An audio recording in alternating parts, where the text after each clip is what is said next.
Next question, the member for St. Catharines. Thank you, Speaker. My question's to the Premier. Last week, I was on a panel discussing affordable childcare in Niagara. It is clear that the cost of doing nothing while playing politics is way too high. The municipality is flagging that childcare providers in Niagara are operating at 50% staff capacity. So when you talk about adding childcare spaces and tax credit, this ignores the problem at hand. It is no wonder Ontario has the highest childcare fees in this country. No wonder that I have pediatricians highlighting the good childcare is fundamental to childcare development, and families need support urgently. We know that childcare will receive increased funding when the Premier finally gets to work and makes a deal. So why is Ontario not acting today to correct the low-wage force that has led to staffing crisis in Niagara right now? Minister of Education. Well, thank you very much, Mr. Speaker, and thank you to the member opposite for the question. We do appreciate the work of early childhood workers in the province of Ontario who make a difference in our childcare settings. It's why, Speaker, we on an annual basis invest $2 billion to ensure quality childcare is available to moms and dads in Ontario. It is true, the member is right, childcare is inaccessible and unaffordable for too many Canadians. Under the former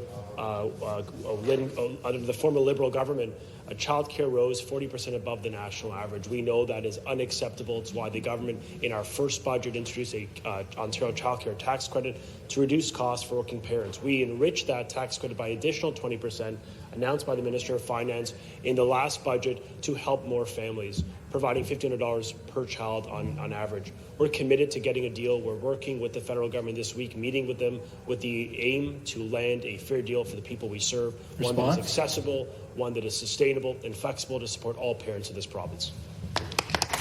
The supplementary question. Thank you. Back to the Premier, Speaker. Last summer, the Executive Director of A Child's World, Kim Cole, a large Niagara childcare provider, wrote a letter about the staffing crisis for ECEs and what the cost is in Niagara. They lost almost 300 spots due to staff shortages. I am puzzled when this government talks about making more spots when we cannot even sustain the ones we have.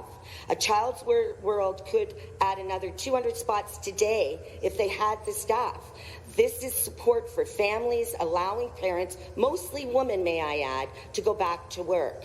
We are in a crisis today. It is a disgrace that we know that it takes 2 years to become a registered ECE, so every day we lose in stalled negotiations has a real cost for Niagara.